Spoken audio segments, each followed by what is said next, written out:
नमस्कार साथियों, मैं आपका साथी संजय रतिवाल आप सभी का हमारे YouTube प्लेटफॉर्म द्रोणा पीसीएस पे फिर से स्वागत करता हूं। आशा करता हूं आप सभी स्वस्थ मंगल कुशल होंगे, अच्छे तरीके से तैयारी कर रहे हो। तो बात करें राजस्थान कला एवं संस्कृति के अंदर, आज हमारा नया टॉपिक है राजस्थान के कुएं व बावड़ियां। कुएं बावड़ियां हम जब जानते हैं कि कुएं बावड़ियां क्या है, पढ़ते हैं राजस्थान के कुएं व बावड़ियां। तो राजस्थान व गुजरात में बावड़ियों का प्रचलन जो है ये अधिक था। राजस्थान व गुजरात में बावड़ियों का प्रचलन अधिक था। बावड़ियों के बारे में बात करें हम, अपराजिता में परीक्षा के अध्याय 74 में बावड़ियों के 4 प्रकार बताए गए। जैसे हम दुर्ग पढ़ रहे थे तो शुक्र नीति के अनुसार दुर्गों के प्रकार बताए गए थे, वैसे ही अपराजिता में परीक्षा के अध्याय 74 में बावड़ियों के 4 प्रकार बताए गए हैं। एक प्रकार है नंदा, दूसरा है भद्रा और तीसरा है जया और चौथा आता है सर्वोत्तोमुख। 4 प्रकार है। इसके अंदर नंदा के अंदर बात करेंगे, नंदा प्रकार की जो बावड़ी है ये कैसी होती है, तो इसमें एक द्वार तथा 3 कुट होते थे। बावड़ियां मनोकामनाएं पूर्ण करती है, ऐसा इसमें माना जाता है। फिर बात करें हम भद्रा, तो भद्रा के अंदर बात करते हैं, इसके अंदर 2 द्वारों व 6 कुट वाली सुंदर बावड़ी, 6 यानी 6, ठीक है। 6 नंबर समझा, 6 2 द्वारों व 6 कुट वाली सुंदर बावड़ियां होती थी। जया की बात करें, जया देवताओं के लिए भी, जया किसकी करती है, देवताओं की करती है ज्यादातर। तो जया देवताओं के लिए भी दुर्लभ बावड़ी या जया में 3 द्वार तथा 9 कुट होते थे। देवताओं के लिए भी दुर्लभ बावड़ी होती थी और जया जो है इस प्रकार के अंदर 3 द्वार तथा 9 कुट होते थे। ये जया बावड़ी की विशेषता है। सर्वतोमुख की बात करें, इसमें 4 द्वार तथा 12 सूर्य कुट होते हैं। इसमें 4 द्वार तथा 12 सूर्य कुट होती हैं। अब हम बात करें छोटी काशी बूंदी में सैकड़ों बावड़ियां हैं, इसीलिए इस शहर को स्टेप वेल्स ऑफ सिटी कहते हैं। स्टेप वेल्स ऑफ सिटी कहते हैं। सीढ़ीदार बावड़ी है ना, स्टेप वेल्स, सीढ़ीदार, सीढ़ी पेड़ियां लग रही है ना, पेड़ियां सीढ़ीदार बावड़ी। आगे हम बात करती हैं अब प्रारंभ बावड़ियों के और कुएं के बारे में साथ साथ में लिखते हैं। तो बात करें राजस्थान की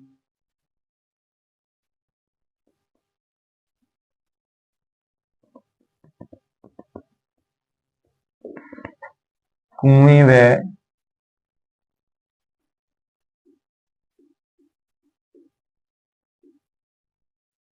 बावड़ियां, तो चलती हैं। सबसे पहले आपको पता है अकबर ने दरबार लगाया था कहां पे, नागौर के अंदर। कब लगाया था, 1570 में। उसके अंदर उसने एक बात, जो उसका वास्तविक उद्देश्य जो था वो क्या था, राजस्थान के राजाओं को अपनी अधीनता स्वीकार कराना। लेकिन क्या कहा था अकबर ने उस समय कि 1570 का जो नागौर दरबार है उसमें अकबर कहता है कि आपके जो ये जल की समस्या है, ये काल है, जल की समस्या है, मैं इसका समाधान करने आया हूं और आपके नागौर के अंदर शुक्र तालाब का निर्माण करने वाला हूं। तो ये जो शुक्र तालाब है ये उस नागौर दरबार 1570 के अंदर इसकी घोषणा होती है, तब बनता है। किसके द्वारा बनता है साथियों, अकबर के द्वारा। अकबर द्वारा निर्मित शुक्र तालाब कहाँ पे है? नागौर के अंदर है। कहाँ पे है? नागौर में। अब आता है कपूर सागर। कौन सा आता है? कपूर सागर की बात करें।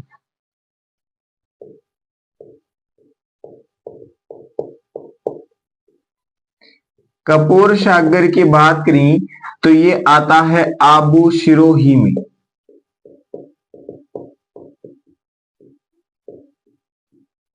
आबू सिरोही के अंदर आता है क्या?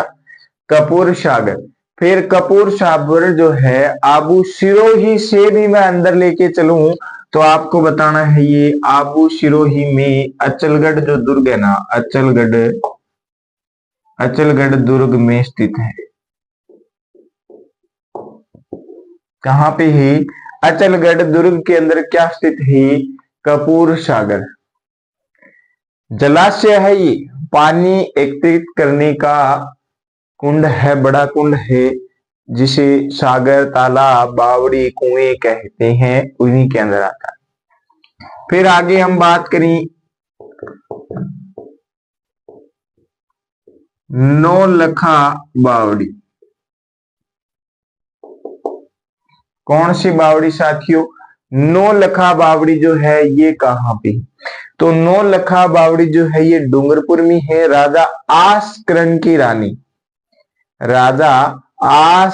रानी प्रेमल देवी द्वारा निर्मित बावड़ी है ये। ठीक है, ये भी ध्यान में रखना है। तो कहां पे है? डूंगरपुर के अंदर है।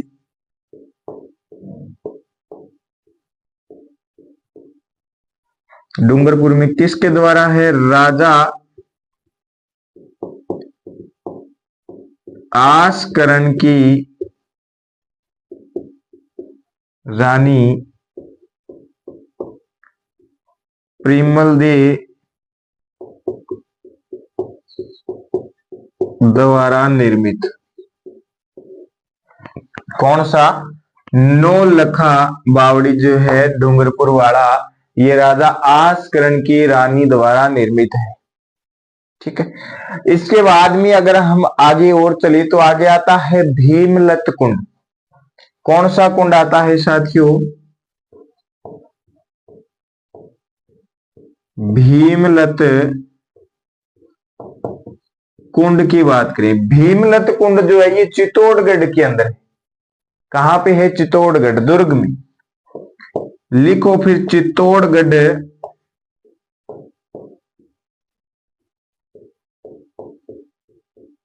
दुर्ग में स्थित है ये। कौन सा? भीमलत। चित्रांग मोरी तालाब भी चित्तौड़ में है। चित्रांग मोरी के साथ में ही ध्यान रखना कि रामकुंड भी, ये भीमलत कुंड है, अभी इसी के नीचे लिख लो रामकुंड भी। रामकुंड भी, और यहीं पे लिख देते हैं हम चित्रांग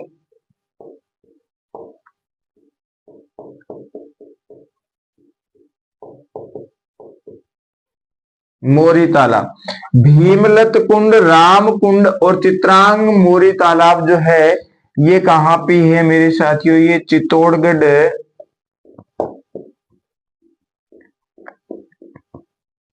दुर्ग में स्थित है। तो चित्तौड़गढ़ में कौन है?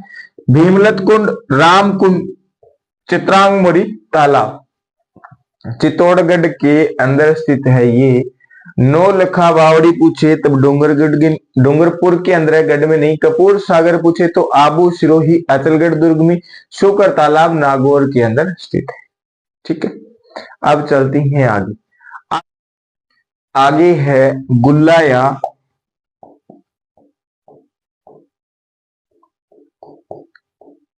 गुलाब बावड़ी। गुल्ला या गुलाब बावड़ी की बात करूं मैं आपके साथ, तो ये गुल्ला या गुलाब बावड़ी जो है ये बूंदी के अंदर है। कहां पे है? बूंदी के अंदर है। राव राज अनिरुद्ध की रानी नाथावती द्वारा 1669 में इसका निर्माण करवाया गया था। ठीक है, ये बात आप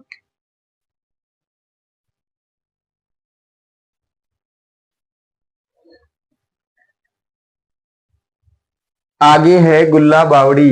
दुल्ला बावड़ी की या गुलाब बावड़ी की बात करें तो ये कहां पे है मेरे साथियों? ये बूंदी के अंदर है। कहां पे है? बूंदी के अंदर है। इसी बावड़ी को हम देखें कि ये किस आकार के अंदर है, तो ये गुल्ला बावड़ी या गुलाब बावड़ी जो है कुंडली आकार के अंदर है। किस आकार के अंदर है? कुंडली आकार के अंदर है। कुंडली देखिए ना अपन ने, कुंडली आकार में है। इसकी फिर बात करें, इसकी एक विशेषता है, यह दिन के तीसरे पहर में, यह दिन के तीसरे पहर में आप ही पानी से भर जाती है। अपने आप ही पानी से भर जाती है। ये बात इसके अंदर लिख लेना, गुल्ला या गुलाब बावड़ी के अंदर, कि यह दिन के तीसरे पहर में अपने आप ही पानी से भर जाती है। तो ये किसकी विशेषता है? गुलाब बावड़ी, जो कि कहां पे है? बूंदी के अंदर है, और कुंडली आकृति या कुंडली आकार की है। ठीक है, और दिन में तीसरे पहर में अपने आप में भर जाती है। किसी से पानी लाने की जरूरत नहीं है, इसको अपने आप ही भर जाती है। देखो क्या कुदरत का करिश्मा है कि अपने आप ही, अड़ भूख लागे बाद में अपने आप भूख कौन मिटानी पड़े। रोटी खावांगा तभी भूख मिटाए। रोटी की भूख है तो रोटी खाएंगे तभी भूख मिटेगी, अन्यथा भूख नहीं मिटती है। फिर हम बात करें आगे रानी जी की बावड़ी।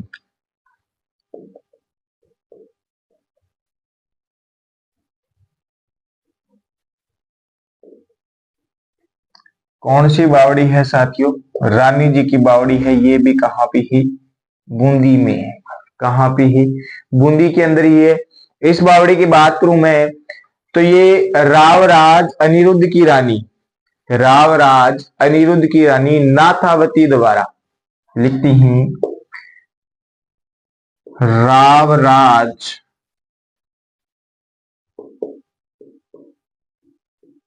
अनिरुद्ध रानी नाथावती द्वारा 1669 ईस्वी में इसका निर्माण होता है। ठीक है, फिर इसी के अंदर लिख लेना, यह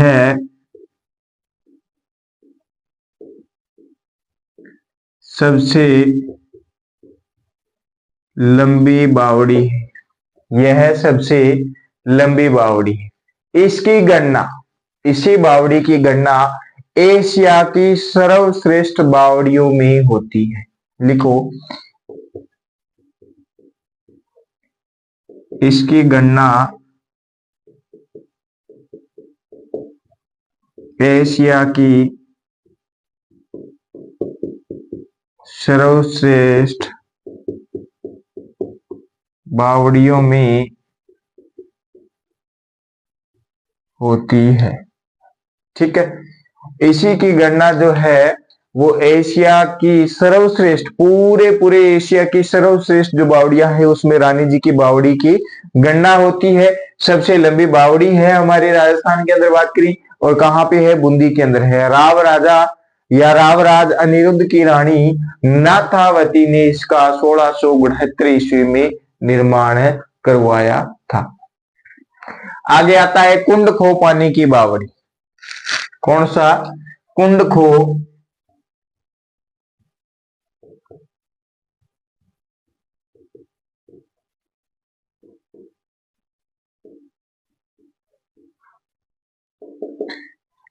रानी जी की बावड़ी। रानी जी की बावड़ी के बाद में हम देख रहे हैं कुंड खो पानी की बावड़ी, या इसी को कहती है चश्मा, पानी का चश्मा। ठीक है, चश्मा लिख लो, कोई दिक्कत नहीं है।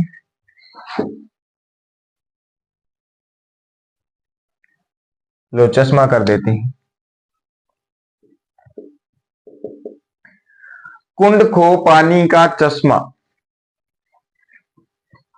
कुंड खो पानी का चश्मा, ऊपर जो रानी जी की बावड़ी ये 12 में है, इसी के बूंदी में है, इसी के पास कुंड खो पानी का चश्मा जो है ये 12 के अंदर है। कहां पे है? 12 के अंदर है। 12 में कौन सा दुर्ग था? 12 में कौन सा दुर्ग था? 12 के अंदर दुर्ग था मेरे साथियों शाहाबाद दुर्ग था। कौन सा दुर्ग था? शाहाबाद दुर्ग था, तो ये जो है चश्मा पानी का, ये शाहाबाद दुर्ग में स्थित है। ठीक है, फिर लिखिए रनीहाड़, कौन सी, रनीहाड़ तालाब लिखना है, रानी हाड़ा तालाब नहीं लिखना, रनीहाड़ तालाब लिखना है, रनीहाड़ तालाब। रनीहाड़ तालाब की बात करें तो ये जो रनीहाड़ तालाब है ये रणथंभौर सवाई माधोपुर के अंदर स्थित है, रणथंभौर में स्थित है, ये बात में लिख लेना। ठीक है, कहां पे है, रणथंभौर सवाई माधोपुर के अंदर कौन सा स्थित है, रनीहाड़ तालाब स्थित है। अब लिखो हाड़ी रानी की बावड़ी, किसकी, हाड़ी रानी की बावड़ी की बात करी, हाड़ी रानी की बावड़ी।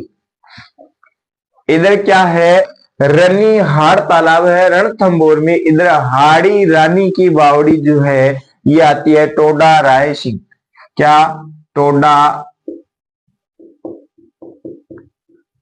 रायसिंह टोंक में। कहां पे, टोडा रायसिंह टोंक के अंदर आती है रानी हाड़ी की बावड़ी। आगे इसके बाद में और देखें तो एक आता है दरिया शाह की बावड़ी, कौन सी बावड़ी साथियों, दरिया शाह की बावड़ी।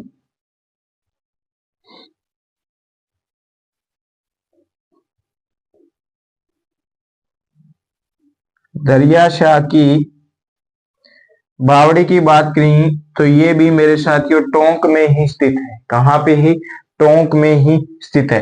फिर बात करें ठवाजा, ठवाजा, क्या, ठवाजा, ठहर जा, कहां पे, बावड़ी में, क्या ठहरेगा, बावड़ी में पानी ठहरेगा, ठवाजा की बावड़ी, ठवाजा की बावड़ी। और दरिया शाह की बावड़ी, हाड़ी रानी की बावड़ी कहां पे है, टोंक में ही स्थित है, कहां पे है मेरे साथियों, टोंक में स्थित है। अभी हमने देखा कि किधर गया, हाँ, यह सबसे लंबी बावड़ी है, यह सबसे लंबी बावड़ी है, कौन सी, रानी जी की बावड़ी। अभी मैं यहां पे लिखने वाला हूं सबसे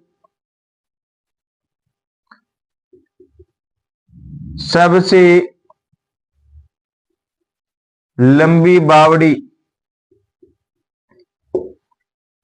सबसे लंबी बावड़ी, या सीधा लिखो लंबी बावड़ी, सॉरी सबसे लंबी तो इधर आ गया, यहां पे अपन को क्या लिखना है, यहां पे अपन को लिखना है, यहां पे सीधा लिखना है लंबी बावड़ी।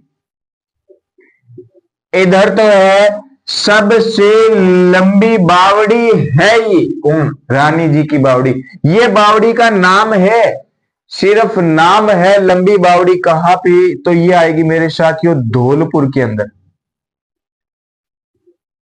कहां पे है, धौलपुर के अंदर है लंबी बावड़ी। इसकी बात करी हमें, यह लंबी कैसी है, अभी देखो यह लंबी कैसी है ये देखती हैं, इसी कारण इसका नाम पड़ा क्या, लंबी बावड़ी। यह 7 मंजिला बावड़ी है, कितने मंजिला, 7 मंजिला बावड़ी है।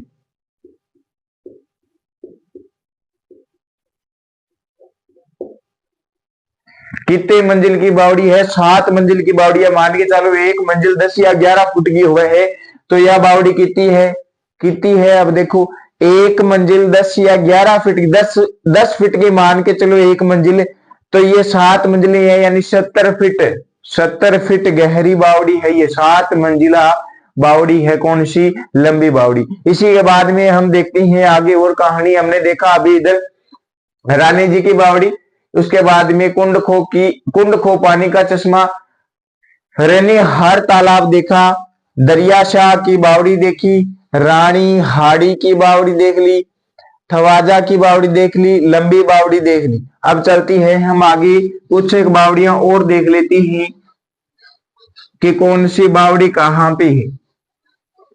पिछले काफी समय से राजस्थान में होने वाले एग्जाम जो है, कॉम्पिटिटिव एग्जाम वैकेंसियों के, जिसमें हम लगना चाहते हैं, उनके अंदर अगर मैं बात करूं तो अभी हमें इन टॉपिकों से प्रश्न देखने को नहीं मिल रही हैं। आपके मन में ये चल रहा होगा कि सर इनके प्रश्न नहीं पूछे जा रही हैं, फिर आप क्यों करवा रही हो सकता है वो आपको इसी कारण ये प्रश्न नहीं पूछ रहा कि आप इन टॉपिकों को भूल जाओ और आने वाले समय में इन्हीं टॉपिकों से प्रश्न पूछे जाएंगे, बाद में हम इधर उधर देखेंगे कि ये क्या हुआ।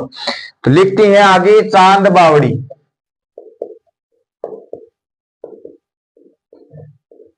कौन सी? चांद बावड़ी। चांद बावड़ी की मैं बात करूं तो ये आती है मेरे साथियों आबानेरी।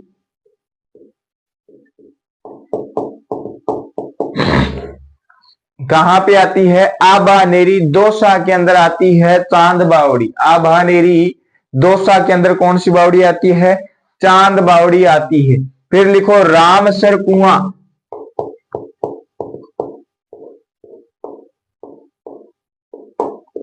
रामसर का कुआं जो आता है मेरे साथियों, ये आता है हमारे पड़ोसी बीकानेर के अंदर। कहां पे? बीकानेर के अंदर। फिर लिखो करणी सागर कुआं।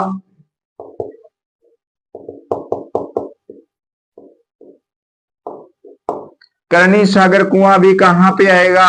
बीकानेर के अंदर ही है, क्योंकि करणी माता का मंदिर कहां पे है? बीकानेर के अंदर है। तो ये करणी सागर कुआं भी कहां पे है? बीकानेर में है। लेकिन करणी सागर यानी करणी माता मंदिर के पास भी मत चले जाना, वहां पे नहीं है। इसके आगे लिख लेना लालगढ़ पैलेस में।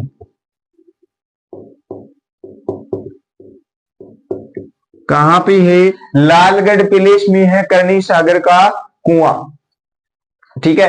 और ये जो रामसर का कुआं है, इसके आगे लिख लेना बीकानेर के अंदर जो गढ़ है वहां पे है, यानी जूनागढ़ में स्थित है रामसर कुआं। और देखते हैं आगे और बात करें हम। फिर आता है एक जेसलू कुआं। कौन सा कुआं? जेसलू। जेस से जैसलमेर। कहां पे? जैसलमेर। तो लिख लो मेरे साथियों जेसलू कुआं।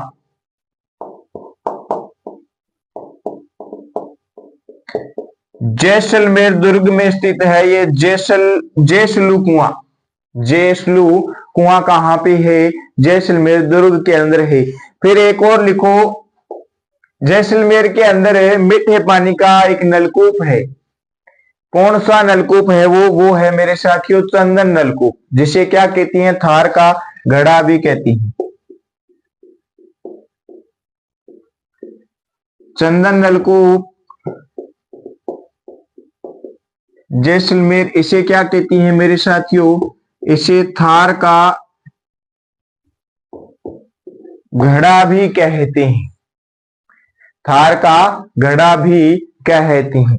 अब देखो हम जैसलमेर तक पहुंच गए, तो हम जैसलमेर से उधर वाले एरिया में घूमे तो वहां पे कुआं मिलता है हमें, बटाड़ू का कुआं या बाटाड़ू का कुआं। तो इधर ही लिख लेते हैं हम, क्या साथियों? बाटाड़ू का कुआं। बाटाड़ू का कुआं कहां पे है मेरे साथियों? बा से बाटाड़ू और बा से बाड़मेर। बा से बाटाड़ू और बा से बाड़मेर। इसके अंदर लिख लेना, इसके अंदर नोट डाल के लिख लेना संगमरमर से निर्मित कुआं है। ये क्या है? संगमरमर से निर्मित कुआं है। कौन सा? बाटाड़ू का कुआं। तो हमने आज की क्लास में कुछ बावड़ियां, कुछ तालाब, कुएं जो है वो देखी ही। तो आशा करता हूं आपको ये क्लास अच्छी लगी होगी। अच्छी लगी है तो लाइक करिए, कमेंट करिए, वीडियो को ज्यादा से ज्यादा संख्या में अपने साथियों के साथ में शेयर करें। जिस साथी ने अभी तक हमारे द्रोणा पेशेस प्लेटफॉर्म को सब्सक्राइब नहीं किया है वो सब्सक्राइब करें और बेल आइकन के बटन को जरूर प्रेस करें, ताकि आगामी क्लास जो है उसका नोटिफिकेशन आपको समय पे मिले और आप क्लास ले। मिलते हैं अगली क्लास में, तब तक के लिए धन्यवाद। जय हिंद, जय भारत।